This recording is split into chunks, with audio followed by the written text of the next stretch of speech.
केवलं जपमेव पूजा न तो हम सदा सर्वदा शम्भुभ्यं जराजन्म दुःखोपतापयमानं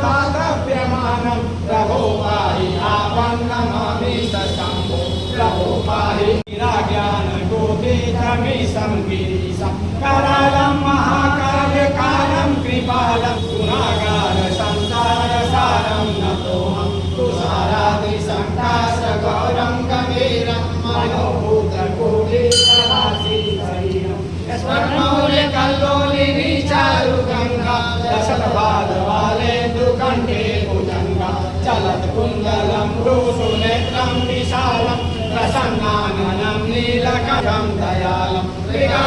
मृगाधीशचर्माम्बरं मुण्डमालं प्रियं शङ्करं सर्वनाथं भजामि प्रचण्डं प्रकृष्टं प्रगल्भं परेशम् अखण्डं भजं भानुकोटिप्रकाशं त्रयशूलनिर्मूलघनशूलपाणि भजेऽहं भवानी पतिं भावगम्यं कलातीतकल्याणकल्पान्तकारी सदा सच्चिदानन्ददाता